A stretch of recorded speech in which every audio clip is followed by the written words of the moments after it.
maintenant, une longue cimée pour nous manger. Tipa, nous continuons, nous pouvons avancer. Traverse montagne, persécution, marécage, douleur et souffrance. Tipa, nous pouvons avancer, nous faire confiance. Même si nous portons bien lourd, nous n'avons pas besoin d'un bijou. Tipa, nous pouvons avancer vers le royaume. Bonsoir à vous, quel bonheur de vous retrouver encore une fois pour votre émission Tipa. Nous avançons sur l'MBC, vous êtes habitués à ce principe. Chaque semaine, nous abordons un thème d'actualité, un thème de société. Eh bien, ce soir, avec nos invités, nous allons parler du devenir, de l'avenir des enfants qui sont en situation de handicap. Il est vrai que nos sociétés évoluent, nous vivons plus longtemps, mieux, et nous planifions nos vies, notre retraite.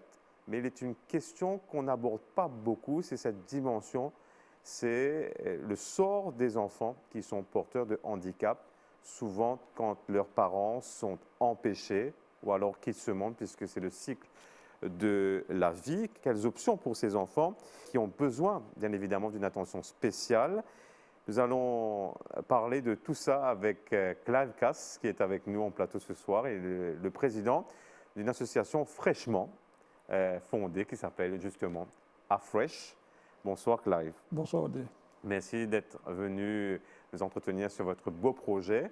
Et je précise que vous êtes venu avec Jean-Sébastien, votre fils. Exact, oui. Vous pouvez le présenter? Oui, donc moi je m'appelle Clive et je suis le président de Afresh. Et Jean-Sébastien, c'est mon fils qui est au milieu d'une fratrie de trois. Il a une grande sœur et une petite sœur.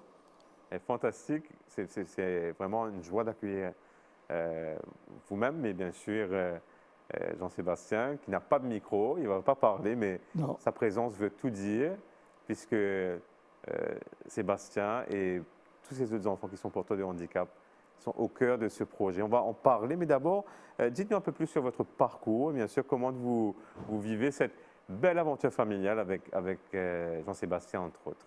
Oui, donc naturellement, ça a été quelque part un choc au départ, mais après, au fur et à mesure que la famille évolue, on se fait une raison et on dit quelque part, le handicap, il se vit en famille et les solutions doivent se trouver en famille aussi. Donc c'est ça qu'au départ, depuis assez tôt, dans ce contexte, la question de l'après-nous est venue à mon esprit. Mais très tôt, Jean-Sébastien devait avoir 7-8 ans. 7-8 ans, aujourd'hui il en a 33. Il en a 33. Et j'imagine que, comme beaucoup de parents, j'ai parlé de votre association Afresh, mais il y a aussi ceux qui gravitent autour de l'APM, pas mal d'associations qui, justement, accompagnent les enfants, mais aussi les parents. On parle beaucoup des enfants, mais les parents aussi. Eh bien, c'est une dimension très importante. Comment vous avez parlé justement de cette nouvelle, quand on apprend justement que son enfant sera spécial, je ne vais pas dire pas comme les autres, sera spécial. Il y a aussi ce choc-là, cette première vague. Et puis, comment est-ce que vous arrivez à faire votre chemin? Racontez-nous ça, parce que je pense que c'est important de le dire, en témoignant. Petit à petit, on réalise quelque part que on s'attache un peu, si vous voulez, à une dimension aussi spirituelle du pourquoi. Et au fur et à mesure, on arrive à se faire une raison et se dire quelque part que c'est quelque part un cadeau du ciel aussi. Parce que moi, personnellement, quand je regarde autour de moi les autres parents qui ont des enfants, par exemple, un fils de 30 ans, Sébastien, je peux encore le serrer dans mes bras, lui faire un câlin, et ça passe. Aller faire ça avec un fils de 33 ans, aller le serrer, il va dire non, papa, non.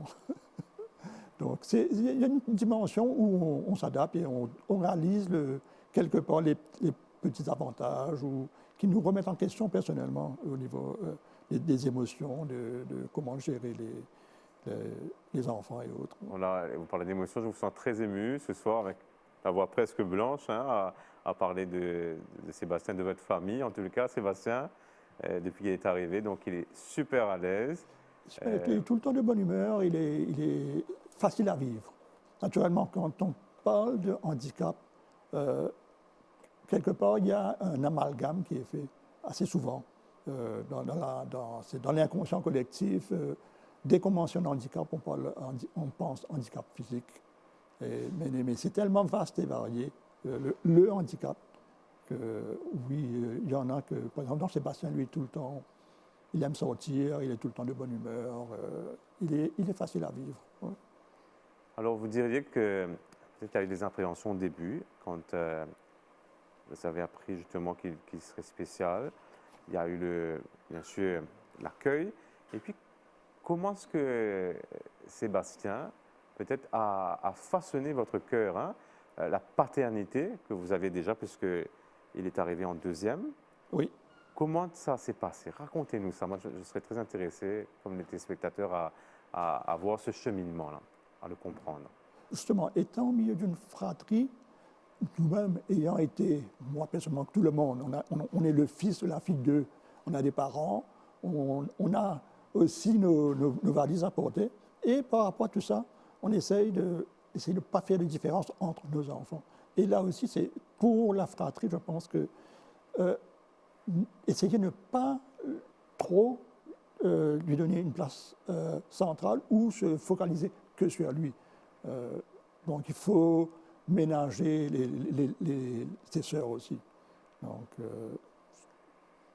on essaye de faire au mieux. C'est intéressant ce que vous dites parce que finalement, moi, je vois autour de moi comme c'est beaucoup de familles avec un enfant qui sont porteurs de handicap et souvent, les parents, tout comme les frères et sœurs, font bloc comme si pour protéger l'enfant. Mais ce que vous dites là ce soir, c'est vraiment éclairant. Donc, il faut aussi savoir équilibrer. Justement, équilibrer au niveau de la fratrie et que les autres ne se sentent pas trop lésés, qu'ils soient bien acceptés, qu'il ait sa place. C'est vrai, comme vous dites, les sœurs font bloc, le protègent, sont tout le temps à son écoute. Oui, et comme je dis, donc, le handicap se vit en famille. C'est notre quotidien à nous. Ouais. Merci à vous de nous partager cela. Je salue aussi Sylvie, votre compagne, qui n'est pas en plateau, mais elle est là. C'est-à-dire aussi, comme votre cheminement, vous continuez à avancer dans la vie. C'est très important de pouvoir compter sur la famille. Oui, et je suis bien épaulé par Sylvie, qui est elle aussi dans le social avec son association à elle, qui est les Anges du Soleil. On va donc commencer à parler de votre combat, puisque c'en est un. Je pense que c'est le combat de tous les parents.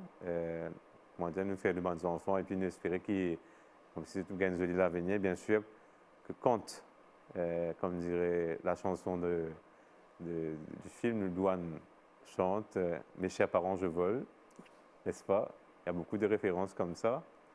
Est-ce que vous avez senti ça depuis très tôt? Vous m'avez dit ça tout à l'heure. Quand on accueille un enfant porteur de handicap, on pense, même si la vie, elle commence, elle se déploie là, on pense aussi à sa propre vie, à sa fin de vie et à la prise en charge? Oui, enfin, chaque parent réagit différemment.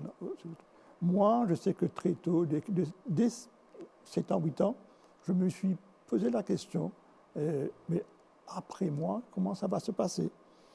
Et du fait qu'il n'y ait pas d'autre solution, bon, là je parle dans le contexte local, il n'y a pas de foyer, il n'y a pas de centre d'accueil pour des enfants handicapés qui n'ont pas de parents. Et la question, quand je me suis posé la question, c'est là où je me suis dit, bon, le handicap, comme on le vit en famille, la solution, on va le trouver en famille aussi. Et je me disais que, quelque part, j'étais un peu à l'abri,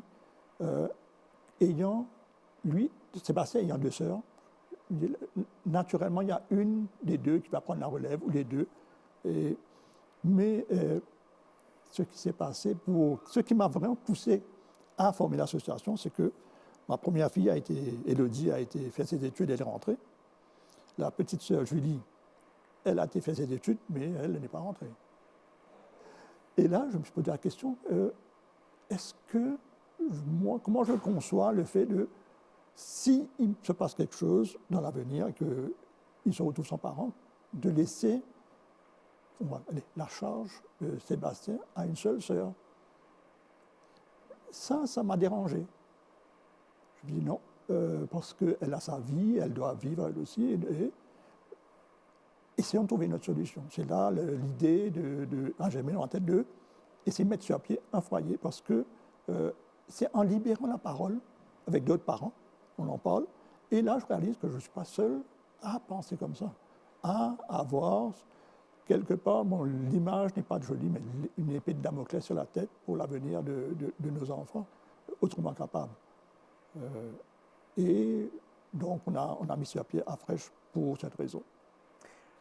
Cette prise en charge pour l'après, justement, pour l'avenir, on n'y pense pas beaucoup, puisque quand on parle de... C'est vrai que l'UNESCO, beaucoup d'organisations nous encouragent à l'inclusion, à l'accessibilité à la fois très concrètement dans les lieux publics notamment, et puis bien sûr l'éducation, dimension très importante, parce que vous-même vous êtes très associé à l'APM qui accompagne les enfants qui sont porteurs de handicap et les parents aussi.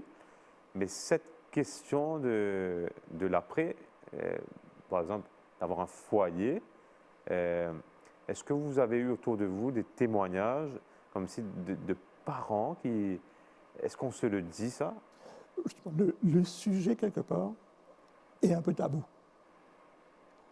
Certains parents à qui j'ai parlé m'ont dit « Oh non, le handicap, l'après pour moi, la famille est là, la famille va prendre la relève. » Point. Par contre, en discutant avec d'autres personnes, on réalise qu'il y a plusieurs degrés d'importance par rapport à cette question.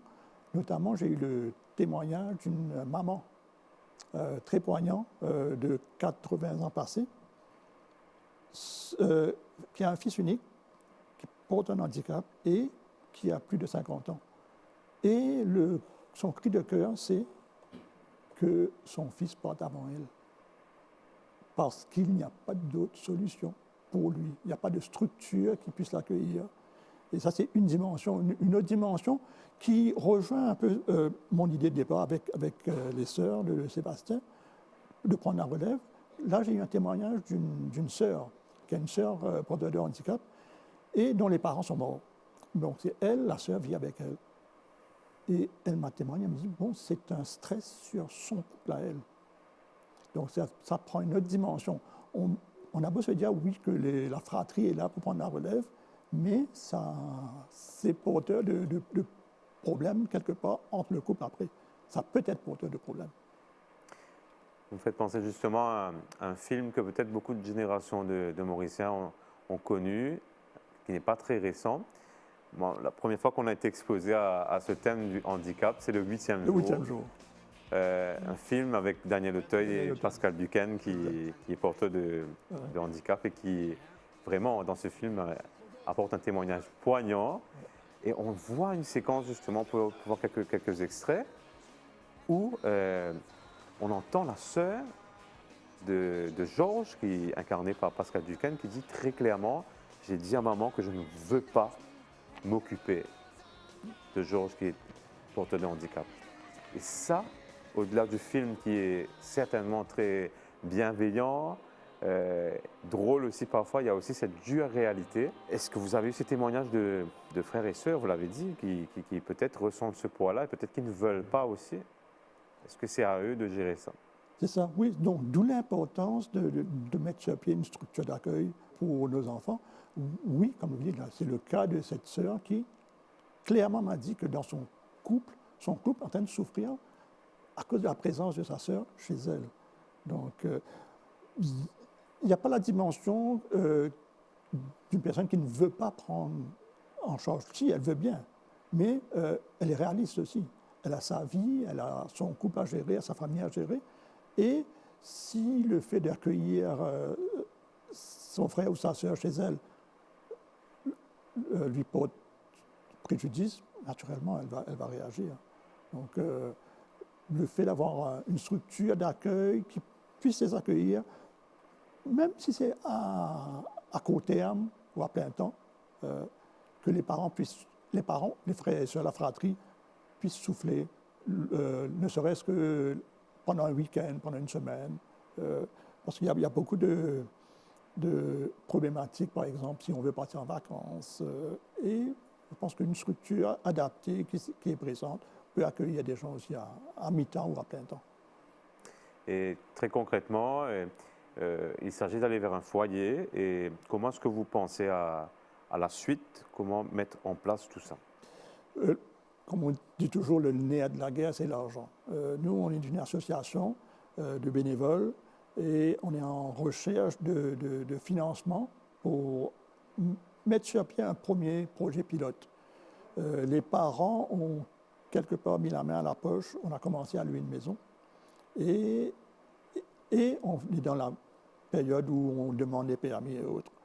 On fait appel aux entreprises par rapport au CSA et à des donations. On a aussi mis en ligne une cagnotte à travers Small Step Matters pour nous permettre de mettre sur pied, d'aller de l'avant avec le projet. Donc, c'est avoir une maison et puis finalement une structure pour accueillir ces enfants qui sont d'abord et avant tout nos frères et sœurs en humanité. Exact, oui. L'idéal aurait été d'avoir cette forme pour construire un lieu adapté. Comme j'ai eu la chance de visiter un centre à La Réunion de La Page, où naturellement, eux, ils sont financés par l'État à 100%, et la structure est incroyable, dotée d'un home cinéma, d'une salle de jeu et autres. On ne demande pas autant. Mais oui, s'il y avait les finances, on aurait pu construire un lieu plus adapté. Mais là, pour le projet pilote, on a décidé de louer une maison et d'essayer de commencer avec quelques résidents et à mettre le foyer sur pied. Vous voyez qu'il y a justement un grand intérêt à ce niveau-là? Il y a un grand intérêt. On a quelques demandes dont certaines sont assez immédiates dans le sens où il y a des parents qui veulent à tout prix trouver un lieu pour leur enfant. Il y a le cas de 2 familles différentes où sont les sœurs qui ont pris la relève, qui ont monté un intérêt pour le projet. Donc oui, si le projet démarre, on peut avoir tout de suite 5 ou 6 résidents facilement. Un premier pas. Tipa, Comme on le dit. On peut se retrouver avec double problématique. C'est vrai que les enfants porteurs de handicap déjà ils subissent peut-être des stigmatisations. Maintenant, c'est aussi une autre peine que de les accompagner jusqu'au bout. Le chemin est difficile. Je ne parlerai pas de peine, mais le chemin est difficile parce que comme on dit, dans l'inconscient collectif, il y a cet amalgame entre quand on parle de handicap, on pense premièrement à l'handicap physique. Et bon, là, ce n'est pas une critique, mais juste une observation. Ceci nous bloque un peu au niveau des demandes diverses d'autorisation. On ne va pas parler de stigmatisation, mais il y a des Méconnaissance. Méconnaissance plutôt, oui. Méconnaissance du handicap, parce que c'est un terme assez général aussi. Voilà. Comment est-ce qu'on pourrait aider à changer le regard et bien sûr peut-être trouver des chemins pour qu'il y ait une meilleure compréhension, accueil justement de ces défis, parce que chaque famille a ses défis. Comment est-ce qu'on pourrait faire bouger les choses, d'après vous? En communiquant, et là je vous remercie de nous accueillir parce que ça donne une visibilité non seulement à l'association elle-même, mais au handicap. Je pense que la première chose est de communiquer et que les personnes commencent à se conscientiser que oui, le handicap, il est là, il faut vivre avec, et que ce n'est pas des enfants, des citoyens de seconde zone. Il faut s'occuper d'eux comme on s'occupe des autres enfants.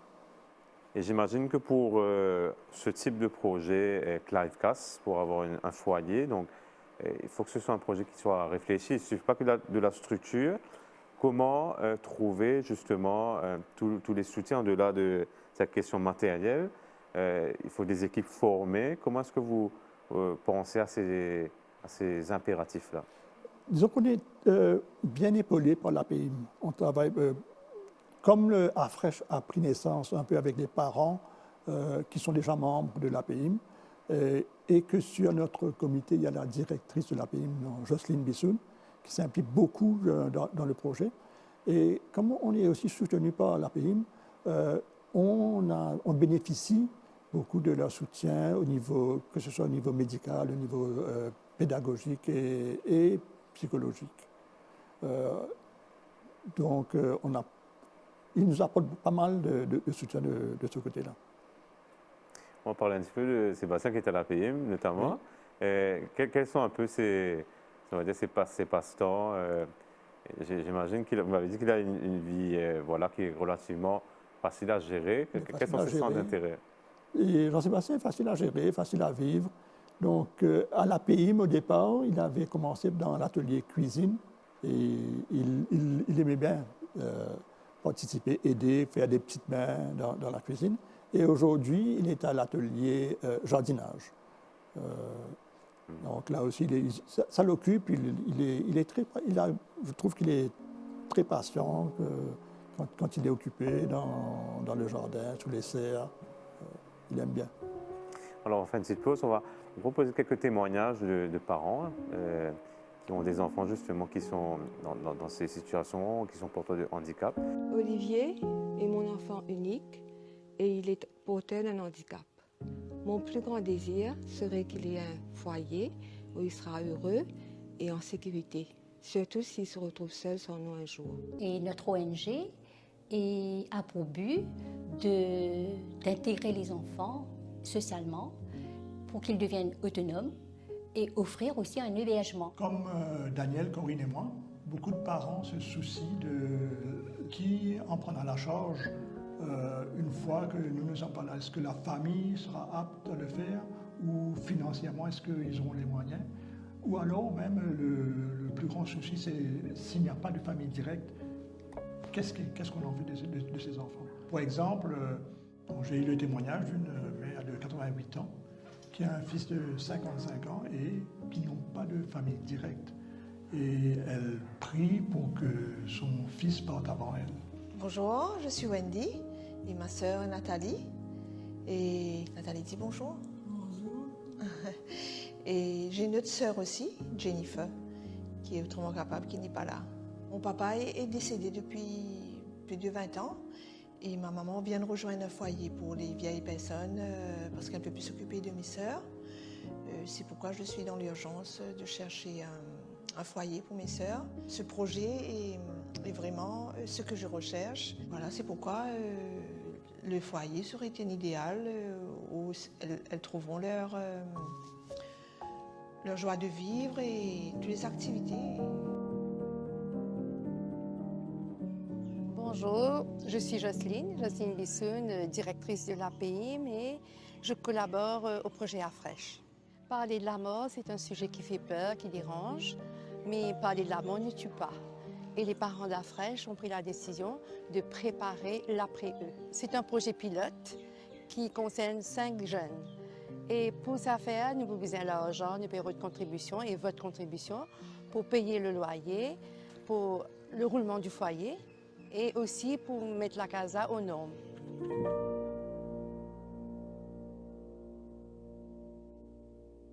Dans notre société aujourd'hui, on voit justement les enfants porteurs de handicap, mais qui font preuve justement de très belles choses, de belles performances dans le handisport notamment. Qu'est-ce que vous diriez justement aux Mauriciens et bien sûr à ces familles qui sont dans ces situations difficiles, qui pensent justement à l'après? Quel serait votre mot? Je pense que par rapport à l'après, il ne faut pas avoir peur de parler, en fait, d'ouvrir le dialogue. Premièrement, d'ouvrir le dialogue en famille et en parler ouvertement aux proches, aux frères, aux sœurs, aux oncles. Et quelque part, en libérant la parole, on a aussi le retour, pour ceux qui ont la chance d'avoir des frères et sœurs, de leur avis, de leur ressenti, et pour que la situation ne leur soit pas imposée après. Et essayer de trouver une solution. Comme je dis, on a la chance, quelque part, à Maurice, d'avoir une structure familiale assez soudée, comparée à l'Europe, où vraiment, pas mal de choses, on trouve la solution en famille. Oui, par rapport, je reprends le cas où la personne va dire oui, non, mais le cas c'est la famille qui va prendre la relève. Oui, heureusement, c'est le cas à Maurice où les oncles et les tantes, les cousins et les cousines sont encore très présents dans la famille au sens large. Donc oui, il ne faut pas avoir peur d'aborder le sujet, premièrement. D'aborder le sujet et de comprendre les frères et sœurs, quelles sont leurs attentes et qu'est-ce qu'eux, ils en pensent. Alkas, vous êtes, je vous rappelle, président d'Afresh. Merci d'être venu ici à l'MBC pour nous entretenir sur votre beau projet, sur ce combat pour donner une plus belle place à tous nos enfants, surtout celles et ceux qui sont porteurs de handicap. On peut vous suivre, vous avez une page Facebook. On a une page pour Facebook. suivre vos actualités. Afresh, A-F-R-E-S-H. Et on poste régulièrement de l'évolution du foyer. Et oui, on peut nous suivre. Et aussi ne pas hésiter d'aller sur le Small Step Matters et pour donner un petit faire coup de don. pouce. Ouais. Merci à vous, merci à Sébastien qui a été vraiment exceptionnel, et très à l'aise. Et je crois qu'il pourrait venir. Hein, il est devenu un enfant de la télé. Merci à vous de votre fidélité. Merci encore une fois, Clive, de fidélité à Tipa Tipa. Chaque semaine, on aborde des thèmes qui sont essentiels, qui nous aident à construire une société meilleure, axée sur la solidarité, et sur la paix sociale. C'est un plaisir de vous accompagner ce soir. Nous espérons que cela vous aura aidé à mieux vous emparer de ce thème, justement, de ces enfants qui sont porteurs de handicap. Il faut changer les regards et aider à les accompagner au mieux. Dimanche prochain, nous nous retrouverons pour un autre programme, un autre thème. D'ici là, passez d'excellents moments sur les chaînes de la MBC. Livrez-nous une longue cimée pour nous manger. Tipa tipa, nous continuons, nous pouvons avancer. Traverse montagne, persécution, marécage, douleur et souffrance. Tipa tipa, nous pouvons avancer, nous faire confiance. Même si nous portons les bien lourds, nous n'avons pas besoin d'un bisou. Tipa tipa, nous pouvons avancer vers royaume bon.